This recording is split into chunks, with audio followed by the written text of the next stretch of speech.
الحمد لله نحمده ونستعينه ونستغفره ونعوذ بالله من شرور أنفسنا ومن سيئات أعمالنا. من يهده الله فلا مضل له ومن يضلل فلا هادي له، وأشهد أن لا إله إلا الله وحده لا شريك له، وأشهد أن محمدا عبده ورسوله. يا أيها الذين آمنوا اتقوا الله حق تقاته ولا تموتن إلا وأنتم مسلمون. يا أيها الناس اتقوا ربكم الذي خلقكم من نفس واحدة وخلق منها زوجها وبث منهما رجالا كثيرا ونساء، واتقوا الله الذي تساءلون به والأرحام إن الله كان عليكم رقيبا. يا أيها الذين آمنوا اتقوا الله وقولوا قولا سديدا يصلح لكم أعمالكم ويغفر لكم ذنوبكم، ومن يطع الله ورسوله فقد فاز فوزا عظيما. فإن خير الحديث كتاب الله، وخير الهدي هدي محمد صلى الله عليه وسلم، وشر الأمور محدثاتها، وكل محدثة بدعة، وكل بدعة ضلالة، وكل ضلالة في النار.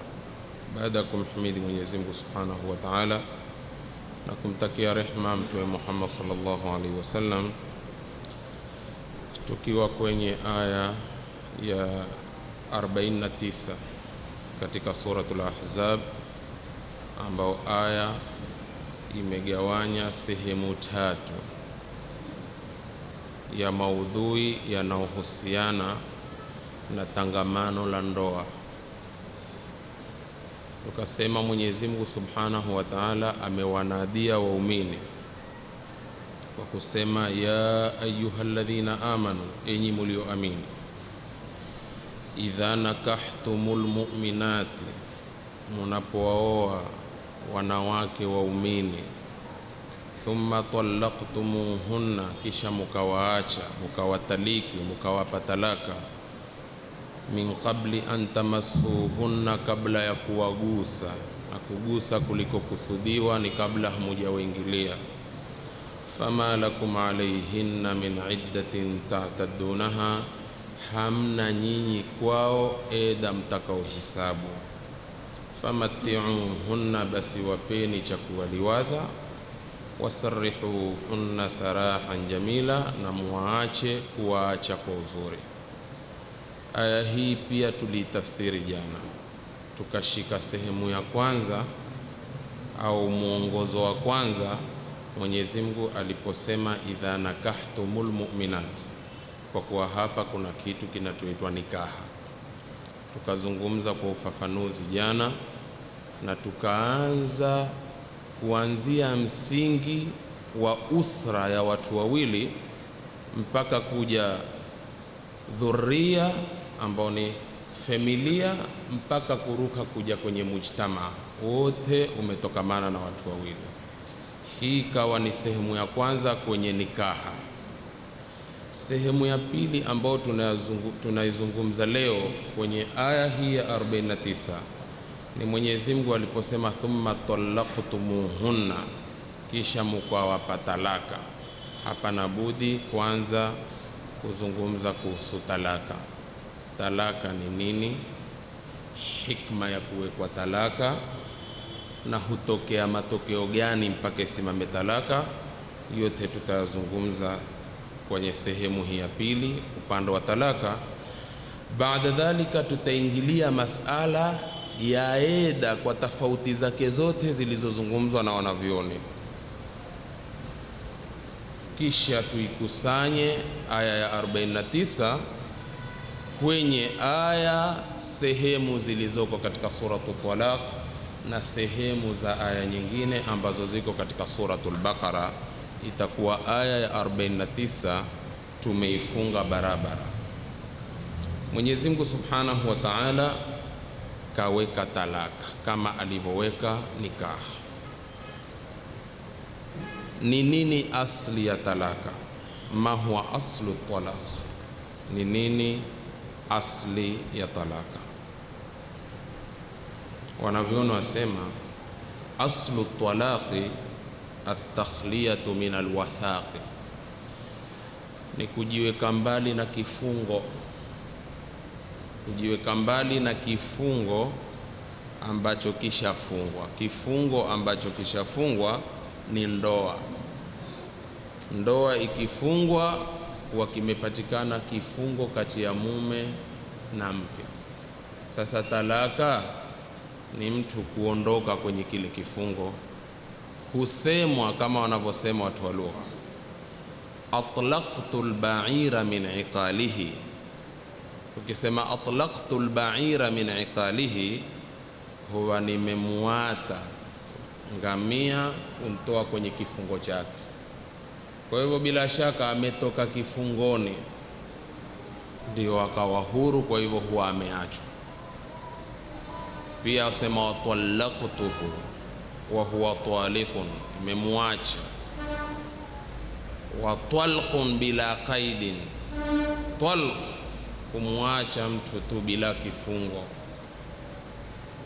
Katika temko hili wanavyoni wasema ndipo palipoazimwa hili temko la talaka. Unaposema talaqtumul mar'a, nimemwacha mwanamke, nimentaliki mwanamke, nahu khallaituha, ni mfano wa kusema khallaituha, nimemwacha na ndia zake. Fahiya talikun, kwa hivyo yeye ni mwenye kuatwa, yeye ameatwa. Mukhallatun an hibalati nikah, amekuwa mbali na kifungo kile cha ndoa ambacho ndicho kifungo kilichowafunga. Wanavyotafsiri wanalugha, Mwenyezi Mungu Subhanahu wa Ta'ala akasema fatalliquhunna liiddatihinna. Hapa hatutaki kuzalisha ahkam, kwanza tunataka kulijua temko la talaka lilivyozungumzwa na lilivyo. Mungu aliposema vaateni katika eda zao, mmoja kati ya tafsiri ya wanatafsiri wanasema hivyo, wakikusudia waacheni wakiwa wamekabili siku za twahara zao. Kwa kuwa mwanamke muate kwenye twahara ambao bado hajaingiliwa. Kumuata mwanamke kwenye twahara ambao hajaingiliwa ni umwache ikiwa uko kwenye ada yake atahirike. Akisha kutahirika simguse, taka kumwacha umwache. Sasa utakuwa umemwacha kwenye twahara ambao hukumuingilia. Pana hikma hapo kuwekwa na Mungu kwa kumuhurumia hu dhaifu ambaye ni mwanamke kwenye hili suala la wewe umuate kwenye twahara ambao hujamuingilia, kwa sababu akitwahirika kwenye ada yake na wewe mwenyewe ni yako kumuata, una uchesi wataka kumuata, akitwahirika ukasema ngoja muage kwanza, ukamuingilia, chaweza kuocha kiumbe. Kikiota kiumbe ukimuata, ushamfunga kifungo ambacho si haki wewe kumfunga hivyo. Umemfunga kifungo gani? Umemfunga kifungo cha kumaliza eda yake mpaka azae. Kwa hivyo umweke mwanamke wa watu kwenye miezi 9, ndipo hikma ya Mungu akaiweka hapo, muache kwenye twahara ambao hujamgusa. Hapa tumeliona temko la talaka lilivyotajwa katika Qur'ani katika suratu Talaq, fatalliquhunna liiddatihinna, ni aya ya kwanza. Pia Mungu kusema at-talaqu marratani, Baqara 229. Talaka ni mara mbili, kwa kuwa unamuata, unamregea, ukamuata, ukamregea, ukimuata mpaka olewe, aachwe kwa hiari, kisha ndio upate ndia akuanza tena upya. Yote yatakusanywa kwenye ayat tutakazozitafsiri kati ya suratu Talaq na suratul Baqara.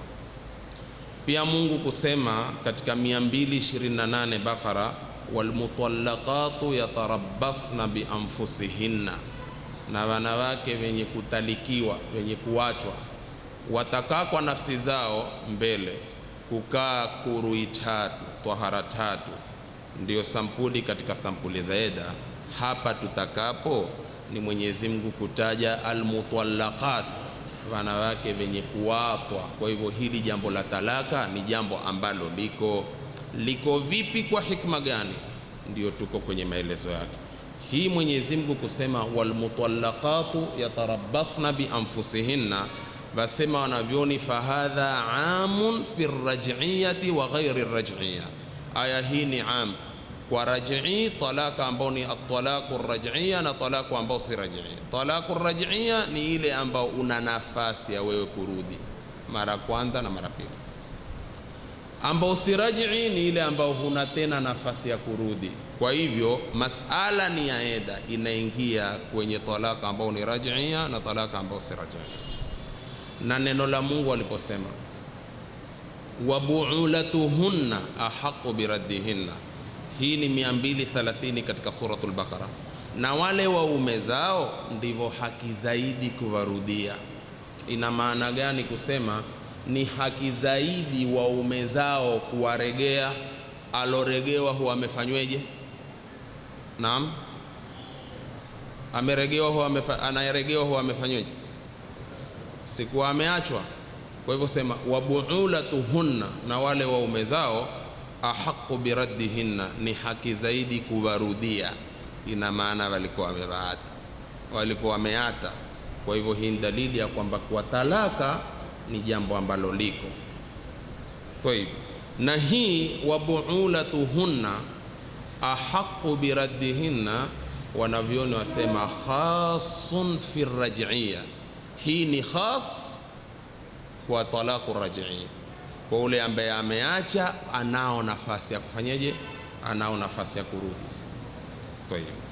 Na neno la Mwenyezi Mungu Subhanahu wa Ta'ala aliposema fa in talaqaha fala tahillu lahu min ba'd, hii ni aya 230. Akimwacha si halali baada huko kumwacha mpaka, kwa maana mpaka aolewe na mume mwingine. Hii haiingiani na at-talaqu raj'i, hii inaingiana na at-talaqu al-bayyin, ile talaka ambayo imekwisha sasa mara tatu. Hapa pia yaonyesha kuwa talaka iko kwa kule Mwenyezi Mungu Subhanahu wa Ta'ala kulitaja hili la talaka. Na neno la Mwenyezi Mungu Subhanahu wa Ta'ala fa in talaqaha fala junaha alayhima an yataraja'a, akimwacha mwanamke hapana ubaya kwa wote wawili kuregeana. Ina maana hili la kuregeana baada ya kupatikana la talaka. Kwa hivyo ni dalili ya kuwa kitu kinachoitwa talaka ni jambo ambalo liko. Yote haya yametajwa pia na Ar-Raghibul Asfahani katika kitabu chake Mufradatu Alfadhil Quran safha 523. Hapa tumeona jinsi tamko la talaka lilivyotafsiriwa katika kitabu cha Fadilatu Sheikh Saleh ibn Fawzan bin Abdullah Ali Fawzan kinachojulikana kwa jina Al-Malkhasul Fiqhi. Kwenye Al-Malkhasul Fiqhi Fawzan asema at-talaqu fi lughati at-takhliya, ndiyo talaka kilugha ni mtu kujiepusha. Kwa hivyo alojiepusha na mwanamke, hili hutafsiriwa kwa maana ya talaka. Wa shar'a, Fawzan asema katika Al-Malkhasul Fiqhi, kisheria halu qaidi nikah au baadhihi, ni kufungua kile kifungo cha ndoa. Sasa ndoa ni kifungo, na ni kweli, maana hata wasiokuwa sisi wasema hichi ni kifungo kilichofungwa mbinguni, lakini iko tofauti kati a vifungo vyetu na vifungo vyao. Kifungo chetu kikifungwa, pana mambo ambayo ya kupelekea kufunguka kifungo ama kufunguliwa kwa dharura ambazo haziepukiwi. Kwao hapa sitaki kusherehesha sana, kwa sababu haya tuliyazungumza kwa urefu sana katika Suratul Nur, sitaki kuwaregelea. Kwao wasiokuwa sisi katika hii almadhahibul masihia, madhehebu ya kimasihi, hawa kitu kinachoitwa talaka kwao ni kinyume na talaka kwetu ilivyo. Kwao hata wakiata, lakini mwenye kuatwa huhesabiwa ni mke, hata kama atafanya machafu na mwingine au huenda na starehe zake, lakini huyu aloata huhisabiwa ni mume na yule huhisabiwa ni mke. Kinyume na sisi kabisa, eti wao wanasema hiki ni kifungo kilichofungwa mbinguni na Mungu, na kilichofungwa mbinguni na Mungu hakifunguliwi na mwanadamu. Sasa mwanamke hata akafanya maovu gani huhisabika ni mke. Hata haya as-Sayyid Sabiq ameataja katika fiqh sunna. Tofauti atalaka katika madhehebu ya kimasihi nasi Waislamu, mpangilio nzuri tuliopewa katika suala la talaka. Na Uthaymin rahmatullahi alayhi asema wat-talaqu firaqu az-zawjati bil-lafdhi, talaka ni farekano la mke na mume kwa temko, yani lipatikane temko kwa mume, temko lilete maana ya farekano, awil kitabati au kwa kuandika, awil isharati ama kwa kushiria. Lakini kwa kushiria kwamehusishwa watu fulani, kwa kushiria kuacha haliingii kwa mtu mwenye kuweza kunena. Kwa hivyo awezaye kutemka talaka kwake kwa kutemka ama kwa kuiandika, asoweza kunena, sasa hapo ndipo aingia katika ishara, na ishara linamaanisha talaka huwa ni talaka. Haya ni maneno ya Ibn Uthaymin rahmatullahi alayhi. Sayyid Sabiq katika fiqh sunna juzu ya 3 safha 7 asema at-talaqu ma'khudhun min al-itlaq wa huwa al-irsalu wat-tark. Al-irsalu ni kumpeka, kuntoa mtu, wal-itlaq na ni kumwata mtu huru. Haya ni maneno ya Sayyid Sabiq. Katika sheria Sayyid Sabiq akasema talaka ni halu rabitati zawaji, ni kufungua kile kifungo cha ndoa, kile kifungo cha zawaji, kufungua wa inhaul alaqati zawjia, na kumaliza yale mafungamano ya tangamano la ndoa. Haya alaqa zawjia tunasema ni yale maisha ya ndoa. Sasa hapa kisheria asema kufungua mafungamano ya ndoa na kumaliza mafungamano ya zaujia ni yale maisha ya ndoa kuisha kwake kisheria katika maana ya talaka.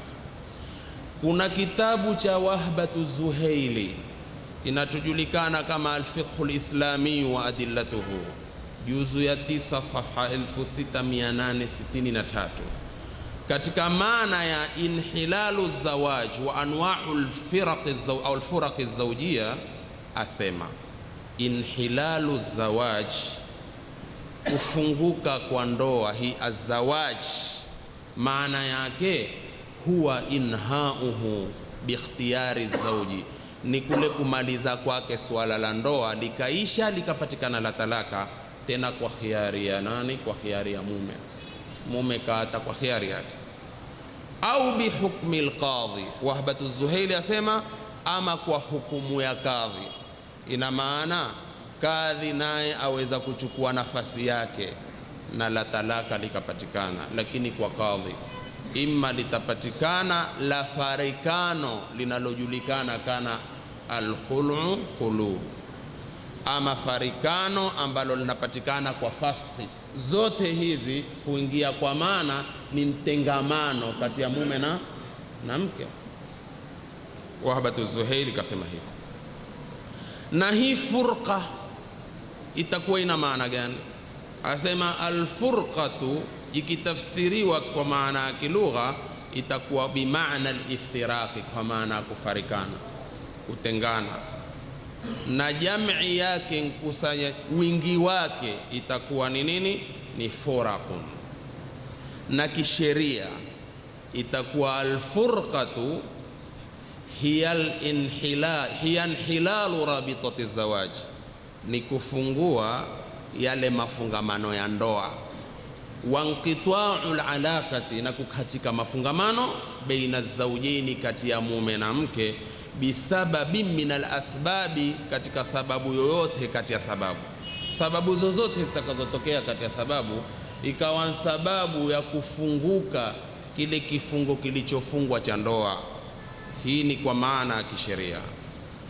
Abdurrahman al-Juzairi, kitabu chake ni maarufu Al-Fiqhu ala al-Madhahib al-Arba'a, fikhi katika madhehebu manne, na amezungumza somo la fikhi na ahkamu za kifikihi akitembea kwenye madhehebu manne. Ni kitabu cha Abdurrahman al-Juzairi. Kwenye juzu ya 3 safha 216 atupa tafsiri ya talaki, naye kupitia kwenye kitabu chake asemaje? Maanahu, maana yake, halul qaidi, ni kufungua kile kifungo, sawaan kana hisia, sawa hicho kifungo kiwe cha hisia, ka qaidi alfarasi, kama kifungo cha farasi. Kaidi ya hisia ni kifungo ambacho unakihisi, kama umemfunga punda wako, umemfunga farasi wako, kumfungua ni hasasi ile, umemfungua kihisia. Hii ndio alivyokusudia Abdurrahman al-Juzairi. Wa kaidi al-asiri, ama kifungo cha kumfungua mateka. Mateka umempoma kamba kisawasawa, ukamfungua, ile ni hisia. Pia ni kufungua kifungo cha maanawiyan. Maanawiyan ka kaidi nikahi, ni kama hiki kifungo cha nikaha kilichofungwa kukifungua. Sasa ukifungua kifungo cha nikaha kwa kutoa talaka, si kamba ile unchizie mwanamke ndio kuifungua, au sivyo? Kwa hivyo hiki kifungo kinachofunguliwa kwa kimaana, si kwa kihisia. Hisia ni mtu kumfunga ukawa unamfungua mwanamke. Ukimwacha umefungua kifungo cha ndoa kilichofungwa kwa ile talaka. Hiki kifungo ambacho kimeletwa kimaana, si kwa kuankamba mani gambari unchizie nalo mwanamke, sasa kwa kumwata hulifungua. Nafikiri hapo pako wazi kabisa maneno yaliyozungumzwa na Abdurrahman al-Juzairi. Kisha akasema hilo la kimaana ambalo ni kufungua nikaha kihisia, kimaanawia, wa huwa al-irtibatu al-hasilu baina az-zawjayn, ni yale mafungamano yaliyopatikana kati ya mume na mke. Sasa yale mafungamano yakakosekana, yalipopatikana ni ile nikaha, yamekosekana kwa sababu ya talaka, ndicho hicho kifungo kufunguka. Haya ni makala ya wanavyoni tofauti kwenye vitabu vyao vikubwa vya kifikhi, walivyochangia katika kulitafsiri neno la at-talaq. Sasa mal hikmatu min mashru'iyyati talaq, pana hikma gani ya kuwekwa sharia ya talaka? Kule tulipozungumza kifungu cha kwanza cha nikaha, tulieleza hikma ya kuwekwa nikaha kwa ufafanuzi sana. Sasa pana hikma gani ya kuwekwa talaka? Wanavyoni waheshimiwa watuambia hikma iliyowekwa ya talaka kwa matokeo haya: innal ushrata zawjiyya, hakika tangamano la mume na mke, rubama saat baina zawjaini, huenda likachefuka kati ya wawili hao. Mume na mke huenda lile tangamano lao likachefuka kwa sababu zozote kati ya sababu, likachefuka bila shaka. Wanashaza ahaduhuma ala al-akhar, na akatoka kwenye toa mmoja wao kutoka kwenye toa kwa mwingine. Ima mume akakeuka mipaka ya sharia kwa mkewe, ama mke akakeuka mipaka ya sharia kwa mumewe. Sasa hapo nchafuko tayari huwa ushadhihiri. Mmoja akipotea mahisabu, basi michefuko ndio simama, na mchefuko ukitokea halimaliziki kwa mume na mke tu. Sikilizeni waheshimiwa wanavyoni wanavyosema. Kwa hivyo tangamano la ndoa na mume na mke huenda likachefuka na mmoja akakeuka mipaka kwa mwingine na akatoka kwenye twaa. Fala yakunu bainahuma safaun wala mawadda, isipatikane baina ya wote wawili usafi. Hakuna tena sasa kusafiana roho, wala hakuna tena kitu kinachoitwa mapenzi ya kupendana. Kwa nini? Kwa sababu kushachefuka, kushaharibika. Wala tafahumun, wala kusipatikane kitu kinachoitwa kufahamiana. Sasa usafi umekosekana, mapenzi yamekosekana, kufahamiana kumetoweka, kuwa hakuna utaratibu tena katika nyumba, wala hakuna uelewano tena kati ya mume na mke, wala liqaa, wala hakuna kupambana tena, hakuna tena kukutana. Mahma budhila min islahin, namna kutakavyoendewa mbio kuletwa maslahi yatakosekana. Kwa nini yamekosekana? Kwa sababu usafi hakuna tena, mapenzi hakuna tena, kufahamiana kumetoweka, kwa hivyo na mapambano hakuna tena. Sasa namna kutakavyofanyiwa bidii kuletwe islahi, maslahi yao yatakosekana kwa sababu kushaharibika. Baada al-ulfati wal-indimam, asema tena baada ya mazoea na baada ya kushikana. Wa husni suhba, na uzuri wa kusuhubiana, kurafikana. Manake mume na mke hutoka mbali na pengine hata huwa makabila mbalimbali, wakavutwa kwa sharia ya ndoa, wakawa kitu kimoja, wakatangamana. Sasa katika kutangamana kwao kukipatikana mvurugo huu wa kukosa islahi, basi ile neema yote huondoka. Manake kuna neema ambayo ni ya al-ulfa, kule kuzoeana. Kuna neema ya al-indhimam, kule kuwa mumeshikana. Kuna neema ya husnu suhba, uzuri wa kutangamana, mumetangamana. Fahinaidhin, sasa angalia sharia inasema, tushaipata hii picture kamili. Fahinaidhin, wakati huo, la budda min wasilatin, hapana budi kupatikane wasila, hapana budi kupatikane ndia, lihali hadhihi almushkila, wa kuchachua na kuondosha mushkili huo. Kisha wanasema wanavyoni, wala wasilatan, na hakuna ndia, illa fi talaqi, isipokuwa katika nini? Talaka. Sasa umeona hii ni hikma ya kuwekwa sharia ya talaka. Wama fi hukmihi, na itakaoingia katika hukumu yake. Yani ikiwa tayari mambo yamefikia hapo, safi hakuna, mawadda hakuna, tafahum hakuna, liqaa hakuna, indhimam hakuna, hakuna lenye kuchachua tatizo hili isipokuwa talaka. Wama fi hukmihi, na linaloingia kwenye maana ya talaka, min khul'in au fashin, kutokamana na khulu ama kufusaha. Sasa linaloingia kwenye maana ya talaka, suluhisho ni khulu ama suluhisho ni fasih. Uende kwa kadhi afanye fasih, ama uikomboe utoke kwenye vifungo vya udhalilifu na vifungo vya mateso ambavyo huvipata wewe mwanamke kupitia kwa mumeo. Hii ndio hikma ya kuwekwa talaka.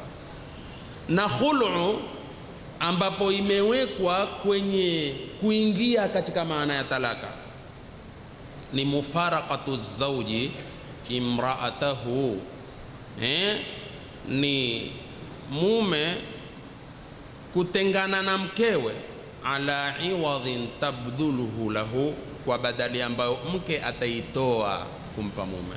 Yani kwa maana ajikomboe, atoe badali, kwa maana aregeshe mahari, ama pengine mume aweke kima. Mara nyingi pengine wengine hufanya hivyo tu kutaka kuuvucha ule udhalilifu, lakini mke aone ya kuwa kutoa chochote mimi kunrudishia mume, na lolote alitakalo kumpa aone kwake nsahali kuliko kubaki kwenye macheso na udhalilifu alonao.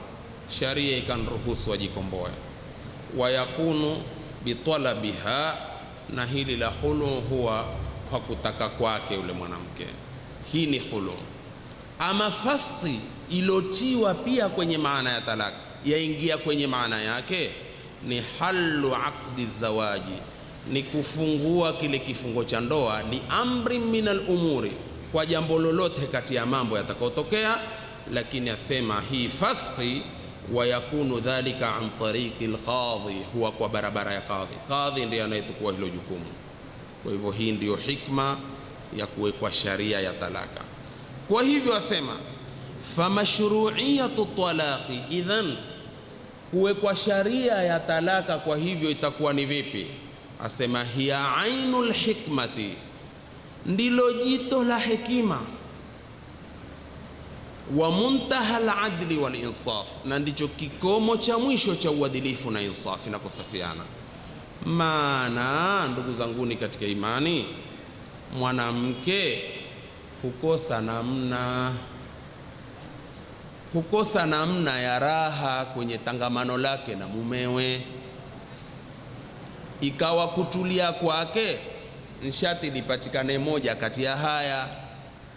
Halikunyimika hilo, liko limepangwa. Ndiyo sharia ya dini yetu, ndiyo sharia ya kitabu chetu, kuwa mwanamke akafikia hadi mimi kuona raha kwangu hivi sasa na kutulia roho yangu mpaka ntengane na mwanamume huu. Sharia imeniruhusu, maadamu zile sababu ni sababu za kimaana zinazokubalika kisheria, na ndilo litakalompa utulivu wake. Lakini kubaki naye utulivu utakosekana. Ana right mwanamke kulitaka hilo sharia. Ama mwanamume naye akifikia hadi kiwango cha kuwa mimi hapa umakinifu wa roho yangu hapa mpaka muate, usio hamna namna, hamna ndia yoyote, mpaka talaka liwe itakuwa ndio suluhisho, basi huandamwa hilo suluhisho. Kwa hivyo hakuachanwi tu hivi hivi mpaka mambo yafikie hadi mwanamke hawezi kustahimili tena.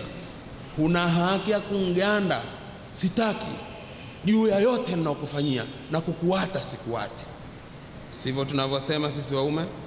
Maana kuna waume wengine hawaoi kuwa ndoa ya kisharia kwa maana ya ndoa ya pande zote. Huoa tu wachu, huoa na mimi mfanyeje? Naoa. Au pengine kuna wanaooa kwa maana kuoa ni mujarradi wa lile chendo, huoa nchendo kule kustarehe, basi ndiye ujuzi wake kwenye swala la ndoa. Lakini suala ndoa liko kwenye kufanya tu, kufanya hilo tu, ama ndoa iko kwenye kufanya mengi? Ndoa iko kwenye kufanya mengi. Kwa hivyo ukindhiki mwanamke wa watu, hana tadaruki za aina yote, mpaka mwanamke aone mimi suluhisho langu kutulia kwangu mimi mpaka ntengane na bwana huu. Akija akikwambia useme haa, na mimi najua kuoa tu sijui kuacha, manake ni nchwa dini nno. Mimi najua kuoa sijui kuata. Wajua kuoa hujui kuata, si ndio? Basi jua kuna na kuatishwa. Si wewe watangaza kwamba najua kuoa sijui kuacha. Jua kuna na kuatishwa. Utaweko zako kilindini huko, hutukua magunia maharage. Ukirudi huku mke ukupa barua hii. Ilikuwaje? Ilikuwa vipi? Ulisema wajua kuoa tu hujui kuata, na mimi mmekuonyesha kuna na kitu hicho kuatishwa. Hiyo barua tokonde zako. Lazima watu waichunge sharia, hususa katika hayatu zaujia, lisivurugike kabisa, kwa sababu lengo la ndoa si watu kuachana. Lengo la ndoa ni watu kudumu, lakini ikija hakuna budi sharia pia kuata, kama ambavyo sharia kuoa vile vile sharia kuacha, lakini kwa sababu ambazo ni mu'tabara shar'an, sababu zinazozingatiwa kisheria. Al-Uthaymin rahmatullahi alayhi asema lamma kana at-talaqu la budda minhu ahyanan, ilipokuwa talaka hapana budi lazima ipatikane mara nyingine. lamma kana talaqu, ilipokuwa talaka, la budda minhu, hapana budi ni ipatikane hiyo talaka, ahyanan, mara nyingine, imma litaadhi almar'a, imma kwa kuudhika, kwa kupacha maudhi yule mwanamke, awe hana umakinifu, bibaqaiha, kwa kule kubaki kwake na huyo mume, maa rajul, au litaadhi rajuli minha, au pia kwa maudhi ya mwanamume anaopata kupitia kwa mwanamke. Waislamu watukufu, kwenye kifungu cha pili, sehemu ya pili ya aya 49 kwenye suala la talaka, sijazungumza upande mmoja mpaka sasa. Kwa mujibu wa aqwalul ulama, tutazungumza pande zote. Hili ni tatizo, huweza kutokea ikawa kosa liko kwa mke, akalazimika mume aache, ama ni tatizo kutokamana na mume akalazimika mke atafute njia za kuachwa. Kwa hivyo haya mambo ambao kupitika pande zote kwa mujibu wa tunavyotafsiri katika aqwalul ulama, au li ghairi dhalika min almaqasid, au kwa mengineyo katika makusudio mengine, kana min rahmatillahi, ikawa ni katika rehma za Mwenyezi Mungu, an abahahu liibadihi, kuiruhusu talaka kwa waja wake, walam yahjur alaihim bitadyiqi walmashaqqa, asiwazuilie wao kwa kuwadhiki ama kwa kuwatia tabu. Waona mume ya kuwa mimi ni makinike, nimtoe huyu jamaa, nimwachilie mbali, ndio makinike, na mke naye aone mimi mpate umakinifu wa maisha yangu, ni aniate kinamna yote itakavyokuwa. Hayo huwa tayib. Kisha akasema ni katika rehema za Mungu, fa idha kariha rajulu zawjatahu, mwanamume akitukizwa na mkewe, walam yatahammali sabra, asiweze kubeba subira. Hivyo hivyo mwanamke akitukizwa na mumeo akashindwa kuhimili subra kulingamana na ukorofi alonao mwanamume, fala basa an yutalliqaha, ikiwa ukorofi kwa mke hapana ubaya mume kuata, ikiwa ukorofi kwa mume hapana ubaya kwa mke kutaka kuata. Manake ukasirani na nuhusi na ukorofi huweza kupatikana pande zote.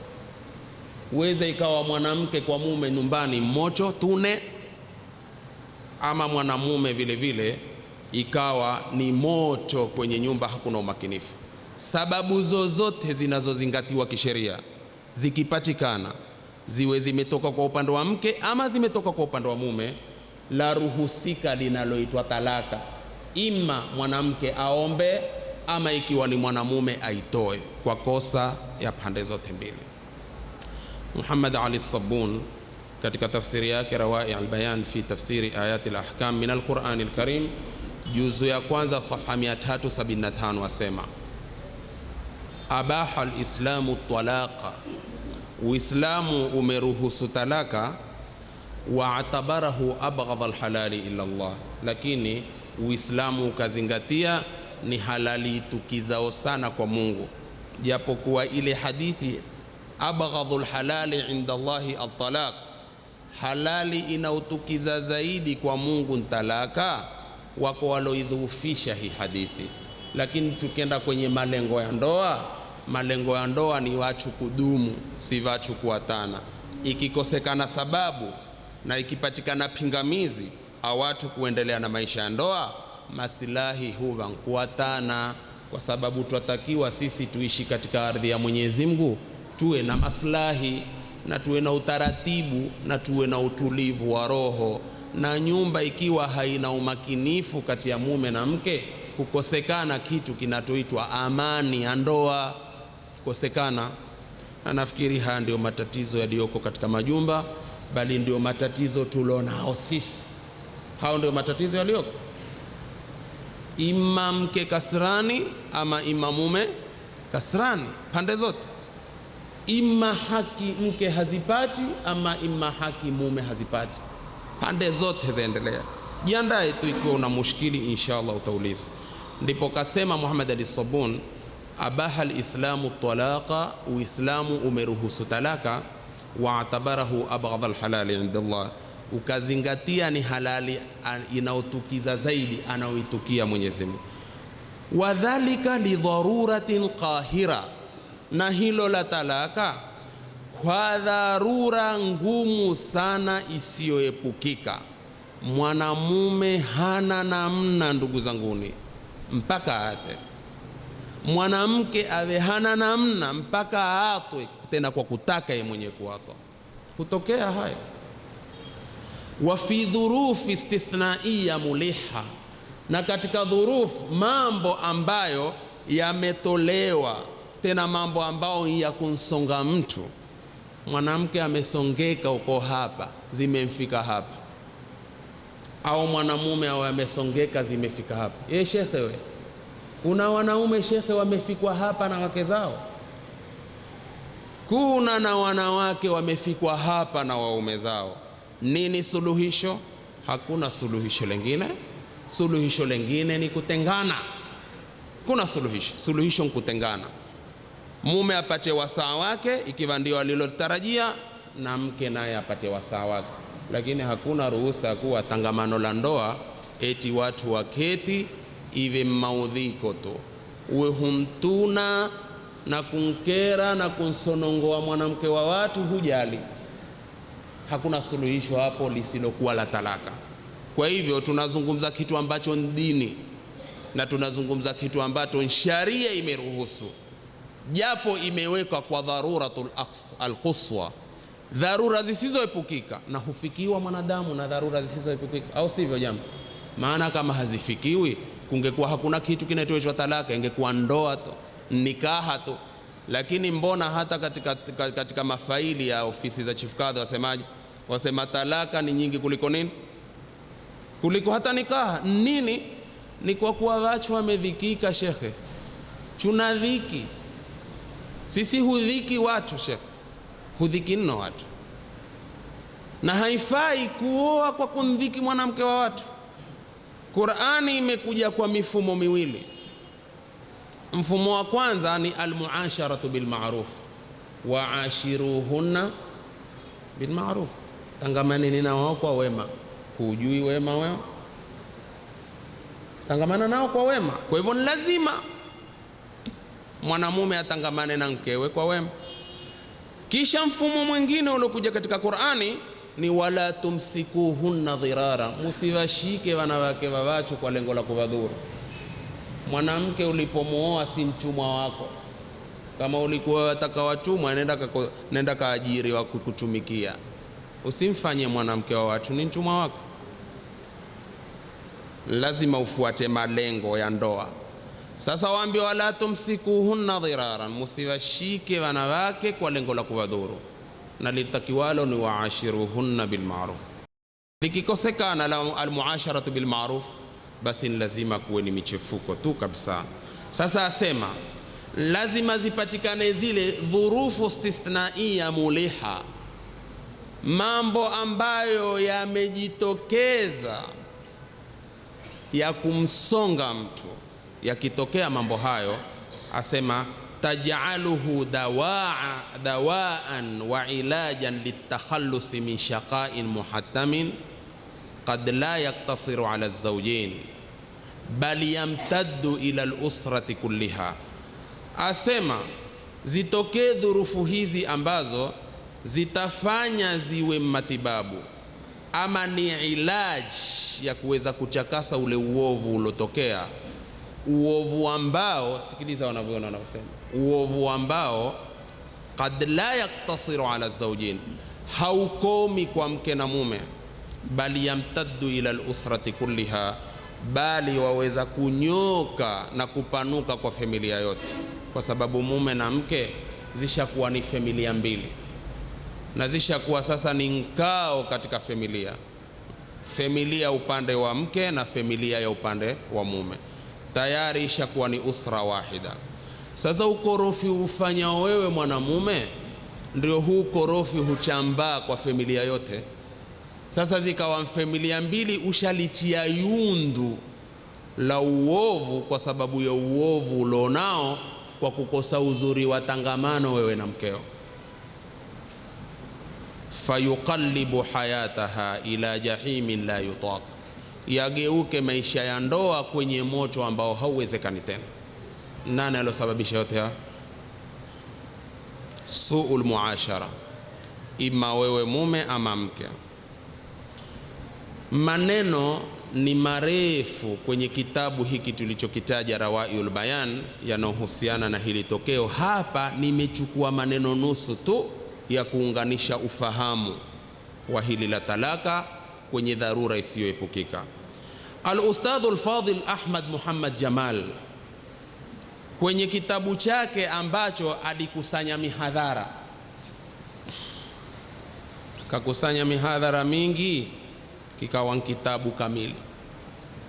Kitabu kamili hiki kitabu ni muhadharat, asema fi kitabi muhadharatin fi thaqafati alislamia. Sasa alitoa nasihi, wa mimma yanbaghi mulahadhatuhu huna, katika mambo ambayo yafaa sisi kuyapeleleza hapa, fi hadithina almujazi ani talaq, katika mazungumzo yetu mafupi yanayohusiana na talaka, fil islami, katika Uislamu ni hivi: anna shari'ata alislamiyya, ni kuwa sharia ya Kiislamu. Ahmad Muhammad Jamal asema infaradat binidhami almurajaa, imepwekeka na kujitenga, yani kuwa imejiepusha kwa jambo hili, nidhamu inayoitwa nidhamu almurajaa fi talaqi, katika talaka, duna sharai al-ukhra, bila ya sharia nyingine zisizokuwa sharia nyingine. Nimewaambieni mimi ya kuwa sharia nyingine kama almadhahibu almasihia, kitu murajaa, rujaa hakuna, hubaki ni mke tu hata kama hufanya machafu. Lakini kwenye sharia yetu hakuna hayo. Kwenye sharia yetu imewekwa kitu kinachoitwa nidhamul murajaa. Kwa nini imewekwa nidhamul murajaa fi talaq? Hirsan, kwa sababu ya pupa ala iadati ribati zawji, kuregesha mafungamano ya kindoa mume na mke, baina zawjain, lile tangamano la mume na mke ili lipate kurudi tena, ndipo ikawekwa kitu kinachoitwa nidhamul murajaa katika dini yetu ya Kiislamu, na haya hayapatikani katika madhehebu mengine. Wa hifadhan ala dhurriya, na kwa kuhifadhi ile family, min aldhiyai watasharrudi, na kupotea na kumangamanga huku na huku.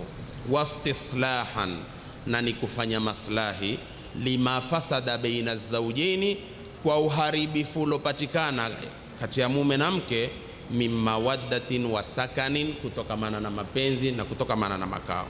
Na pia hapa asema wal kalamu aidan tawilun madhkurun fi nafsi alkitab, maneno ya kuhusu haya pia ni marefu yalotajwa katika kitabu hiko.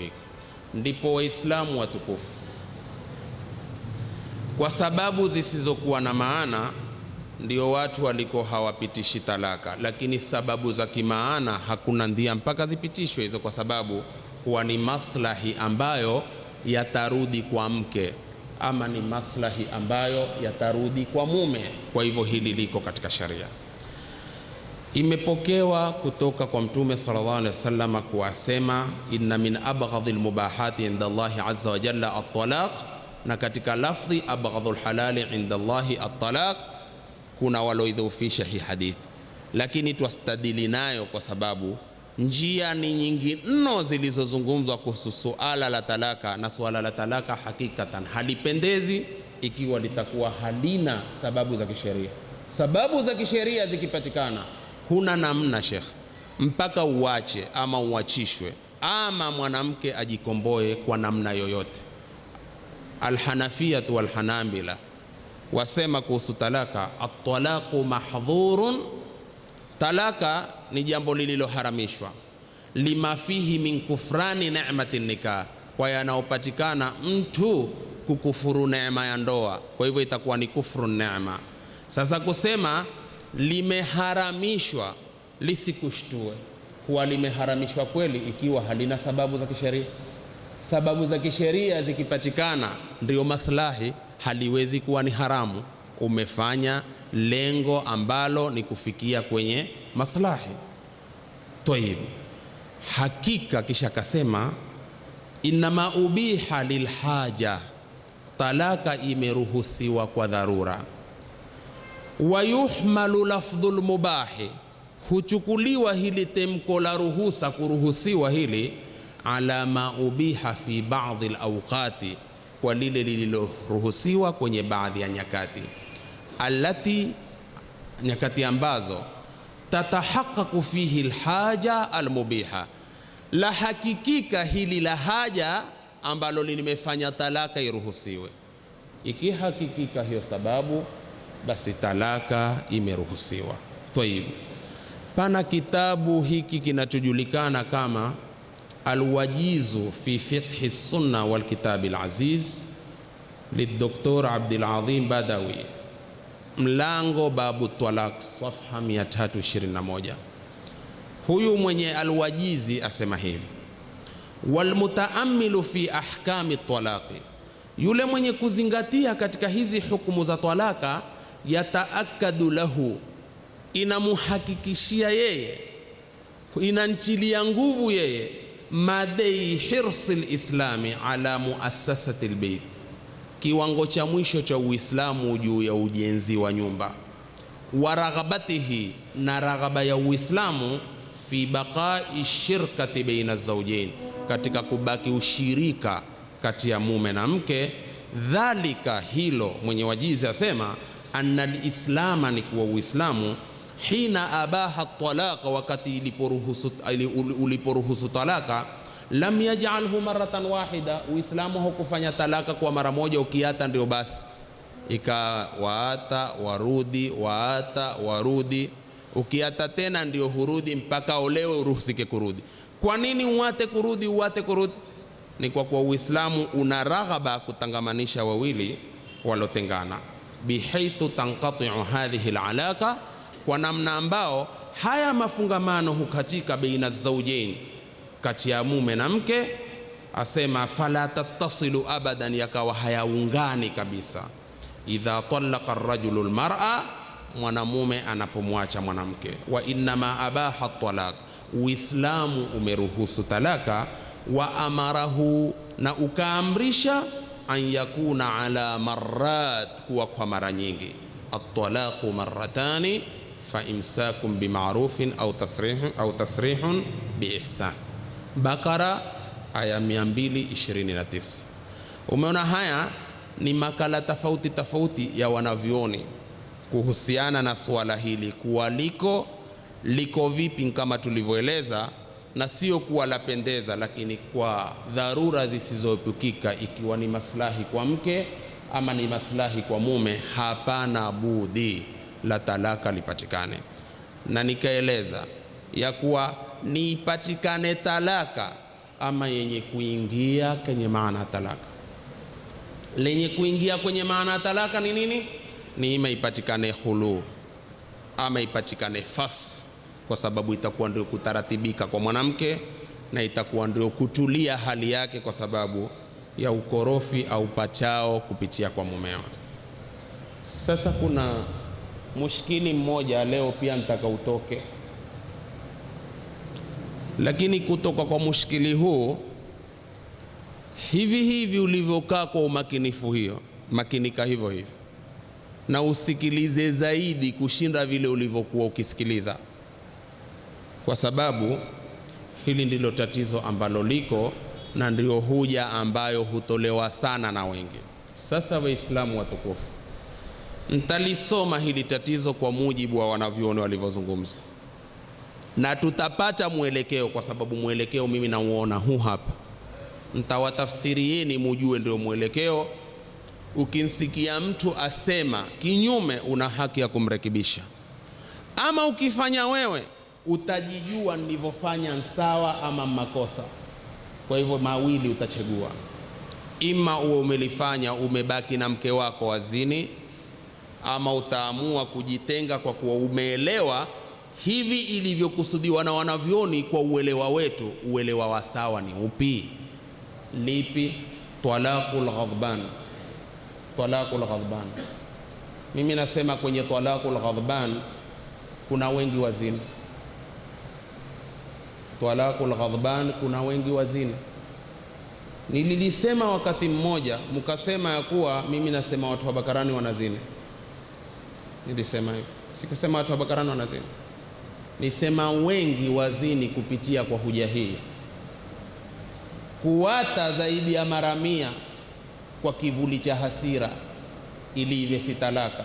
Alokuambia kuwata kwa hasira huwa si talaka nani? Na ile kuwata kwa hasira ili iwe si talaka ni hasira gani? Hayo ndio kuulizwa.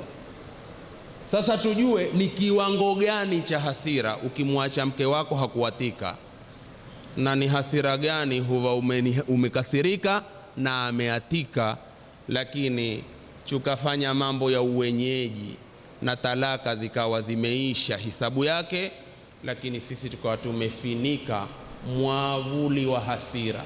Haisikilizeni wanavyoona wanavyosema. Asema hiyo talaqul ghadbani, idha ishtadda bihi alghadhabu shiddatan tamna'uhu min at-ta'aqquli limadhari at-talaq liasbabin wadhiha yuayidu madda'ahu min shiddati alghadhabi ma'a tasdiqi almutallaqati lahu fi dhalika au shahadati albayyina almu'tabara bidhalika fa innahu la yaqa'u talaquhu hadhihi as-sura. Idha ishtadda bihi alghadhabu, hasira zikipanda, shiddatan, tena kupanda sana, mwanamume akaja akapandwa na hasira, tamnauhu, hasira ambazo zimenzuia yeye, minataaquli limadhari talaqi, hata kuchiakili ni madhara ya talaka. Hasira zimemfinika bongo, hajui lingialo, hajui litokalo, hajui hata madhara ya talaka. Tena li asbabin wadhihati, kwa sababu zilizo wazi. Yuayidu maddaahu, ya kutilia nguvu, maddaahu, alilolidai yeye, min shiddati alghadhabi, kutokamana na hasira zake kali, maa tasdiki almutallaqati lahu, pamoja na kusadikisha yule ambaye amemwacha, fi dhalika, kwenye hilo, au shahadati albayina, au shuhuda wa shahidi yoyote ambaye ni mu'tabar, mwenye kuzingatiwa. Fa innahu la yakau talaquhu fi hadhihi sura, talaka hapo itakuwa haipiti kwa sura hii. Kwa maana ufikie hasira za kufika kiwango hujui ulinenalo. Tena makala ya wanavyoni wengine mimi sikuyaandika hapa, wakasema ya kuwa hali kirudi, ukichachukiwa na zile hasira, lao utaulizwa ulilolinena hulipati. Ukaulizwa, wewe pale bwana, wajua ulivyosema? Kwani nilisema nini? Kaambia, wewe pale ulipokasirika hata ulisema kadha kadha kadha. La haula la quwwata illa billah, mpaka hayo nimesema. Hapo ndipo hiyo akili imefinikika kweli kweli. Ndio wanavyoona wameafikiana, hasira zikifika hadi hiyo, hata ukimwata mke wako, talaka haikufanyeje? Haikupita. Maneno yako wazi kabisa. Lakini achi hasira za hapo kwa hapo, mumepandishana, ukapanda kwa kuwa hukupikiwa utakacho, hasira zikakupelekea mpaka kumwambia mke wako, sikiza bwana, hivi namna ulivyonikasirisha leo wewe, na kuomba mimi nikitoka nikirudi uwe huko nyumbani wewe na vitu vyako vyote. Utanambia hu akili haiko? Mbona ulisema nikitoka nikurudi? Kama akili haiko, hungejua kurudi, hata barabara ungelikosa. Wasemaje hapo? Lakini humwambia taratibu, hasira ulizonipandisha wewe, mimi nenda zangu kwenye kibarua, nikirudi nsikuone tena. Honi utaratibu, akili yako iko hadhira. Ni hasira tu za kikawaida, lakini haikufinika akili yako.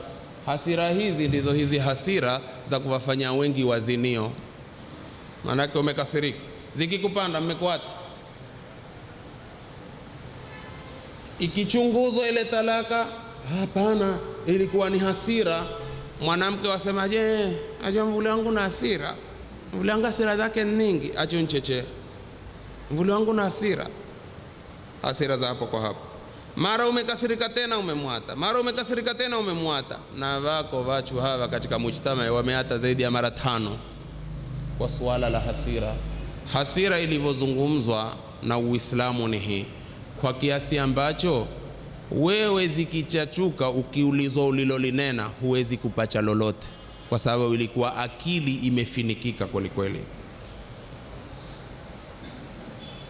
Asema Wahbatu Zuhaili katika Al-Fiqh Al-Islami wa Adillatuhu, safha 6882, juzu ya 9, talaqul ghadban, talaka ya yule mwenye hasira, yufhamu mimma dhukira,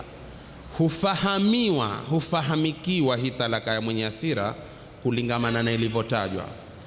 Anna talaqa al-ghadban, kwamba talaka ya mwenye hasira, la yakau, haipichi, idha shtadda al-ghadhabu, ile hasira zikipanda sana kwa kiasi ya kuwa haelewi alichendalo wala haelewi alinenalo. Bi an wasala, sikilizeni Wahbatu Zuhaili asema, bi an wasala ila darajatin, kwa kiasi mume kufikia daraja, la yadri fiha ma yaqulu wa yaf'al wala yaksiduhu, hajui kwenye hasira zake kupanda kiwango, hajui alisemalo, hajui alitendalo, wala hajui alilolikusudia. Au wasala bihi alghadab, ama hasira ikamfikisha ila darajatin, kwenye daraja, yaghlibu alayhi fiha alkhalal walittirab, ambao hunshinda yeye kwenye ile hali ya hasira iliyofikia, yani khalal, matatizo awe anayasababisha na mgongano awe anausababisha kwenye maneno yake ama kwenye vitendo vyake, na hali ya kuwa yeye hajui kabisa. Wahbatu Zuhaili asema, wa hadhihi halatu nadira, na hali hii ni nadira sana. Wa nadiru kal ma'dum, na kitu nadira kama wanavyoona usulu wanasema kama ambacho hakika, yani nadira hili la ati mtu kukasirika mpaka asielewe analolitenda ama analolisema kwa mkewe, hii ni kitu ni nadira, yani kutokea isikikwechu unena kwa itilai, yani itilai mara moja, si masala kwamba ati kila anayekasirika huwa imefinikika akili yake hajui alinenalo. Sisi tukikasirika twajua tuyasema, na hunena maneno ya dira kabisa, lakini ikawa itengemene na zile hanjam za hasira, sizo hasira za kuifanya talaka isipite. Wahbatu Zuhaili ndivyo asema. Sasa sema, fa in kana shakhsu fi halati wa'in wa idrakin lima yaqulu, ikiwa mtu uko katika hali ya kuhifadhi na kudiriki kufahamu anayoyasema anayokasirisie, fayaqa'u talaquhu, talaka yake anafanyeje? Inapita, kwa sababu ayasemayo anayajua. Wa hadha huwa alghalibu. Wahbatu Zuhaili katika Fiqh al-Islami wa Adillatu wasema, na hili ndilo ghalib, ndilo sana, fi kulli talaqin yusdaru ani rajul, kila talaka inayopatikana kwa mwanamume hupatikana kwa nchinjo huu. Ni nchinjo ambao ukasirisie tu, lakini yote humwelea, kwa sababu la kukasirika mpaka utoke dirani. Wahbatu Zuhaili asema nadira hiyo si sana, wa nadiru kal ma'dum, li anna al-ghadbana mukallafun fi hali ghadabihi, alokasirika pia huwa amekalifishwa katika kukasirika kwake, bima yusdaru minhu, kwa kitakachotoka na kupatikana kwake, min kufrin, kutokamana na kukufuru, wa qatli nafsin, na kuiua nafsi, wa akhdhi malin bighairi haqqin, kuchukua mali bila haki, wa talakin, na kutaliki, kutoa talaka, wa ghairiha, na mingine. Angalia maneno jinsi yalivyowazi, sio kwamba kuacha utakasirika umuue mtu useme kwa nilikuwa nkasirisie, ukasirisie ulikuwa akili yako haiko hadhir. Kukasirika pia alokasirika ni mukallaf shar'an. Allahumma, kunapatikana mawani'u taklifi kama nilivyozungumza, iwapo hasira itafikia daraja lao utaulizwa ulisemaje, ulitendaje, hujui, ndio talaka ya ghadbani hapo ikawa si yenye kupita. Lidhalika, uwazi ulozungumzwa na wanavyoni kuhusu sehemu ya pili ya talaka ni hayo. Lililobaki ni tofauti ya hizi talaka kati ya kuata umemuingilia, umeata hukumuingilia, mafhum, ambayo yakusanyika na mkondo wa wanawake kukaa eda na zile tofauti za eda zilizotajwa kisheria. Nafikiri haya akipenda Mwenyezi Mungu nitayakusanya kwa kuyamaliza kwenye sehemu ya 3 kwenye eda, kwenye aya hii ya 49, ili nilitafsiri aya zote za sampuli zote za talaka na sampuli zote za aya zilizozungumzwa katika Qur'ani zinazotofautisha eda na wanawake kukaa eda. Hapo tutakuwa tumeuzunguka huu mlango kamili kwenye aya ya 49 Suratul Ahzab iliyosema, enyi mlioamini, mnapowaoa wanawake waumini kisha mukawataliki mukawaata, kabla hamujawagusa, kwa maana kuwaingilia, hamna nyinyi kwao eda mtakalo lihisabu, wapeni tu cha kuwaliwaza, kisha muache kuwaacha kuliko kwa uzuri. Tutaifungiza hii aya kesho kwa kueleza hukumu zote za eda na hukumu zote ambazo zatokamana na hii talaka. Tunamuomba Mwenyezi Mungu atujalie minalladhina yastami'una alqawla fayattabi'una ahsana.